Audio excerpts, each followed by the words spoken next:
Hey everybody, it's Jay, and today I'm talking about my favorite guns. And this is going to be part of our Gun of the Day series, which are meant to be pretty quick, unedited, unfiltered, not really unfiltered, but unedited videos on guns that we just happen to have on hand. And I've decided to talk about, today, my favorite Milsurp. Now, favorite does not mean I think it's best.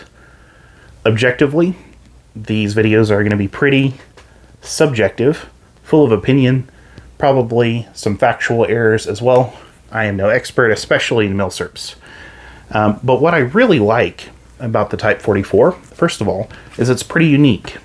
You more often than not see Type 99s, and for good reason, because a crap ton of them were made. Not so much with the Type 44 cavalry carbines. I almost said cavalry, and I made myself look like an idiot, but I didn't. I saved it. Another cool feature on this is it has this pretty neat and easily deployable bayonet system that pretty much just snaps into place super easily with a pretty mean looking bayonet on the end of it. Now that bayonet setup and barrel shroud on the end there adds a lot of weight to the end, but it's just such a cool system that it's hard not to really kind of love it. Has this sight flip up for additional elevation, metal butt plate, etc.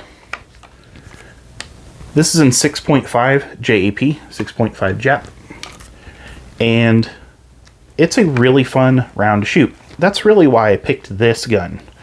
6.5 is very soft shooting. It's very flat flying, pretty accurate. The only issue really is that it's really difficult to get a hold of. It's possible to get a hold of it online. It tends to be very expensive. I bought some Norma whenever I first got this gun, but I think I paid about $2.20 per round for, so I only was able to afford about 2 boxes. And if it wasn't for that, I would shoot this thing all the time. Probably a good thing that I don't, because it is definitely a war relic and a collectible. And then, like I said, the Type 44s, there just wasn't a lot of them made compared to the Type 99s. But Japanese guns, in some ways, are both fortunately and unfortunately overlooked. And the reason why I say unfortunately is because I think a lot of people have misgivings and perceptions about the quality of Japanese-made rifles, and I'm not sure exactly what drives that. I think some of that's the training rifles, like the pop metal rifles that got over. But the actions are very strong on these guns, and they're really reasonably accurate. And on top of that, they're a really interesting, kind of crucial part of history. So the other thing that I think the reason why it's somewhat fortunate that they're a little bit overlooked is for many years they've been pretty readily available, Japanese rifles in particular, and relatively inexpensive. Just even within the last few years, Type 99s a lot of times could be found for under $300. I don't think that that's that way so much anymore. I think those guns are going for more. I definitely know that this Type 44 is going more now for what I have in it. But we've done a lot of videos.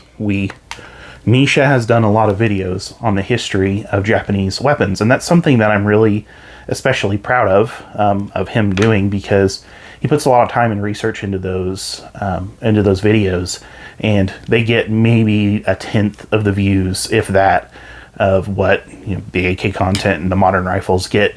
But if you're interested in hearing more about the history of the Type 44 and other Japanese weapons, be sure to go check out our Japanese playlist, because Misha has a ton of videos in there. He loves doing them, and he knows a lot about it. So yeah, go check it out if you're interested. And yeah, we'll do some more with these, I'm sure. I definitely want to take this out to the longer range and do a little more shooting with it. If I can afford to shoot more than about 10 rounds at a time, that'd be nice, but it is what it is. So, but yeah, just a really cool gun. My favorite Milsurp overall. It was between this.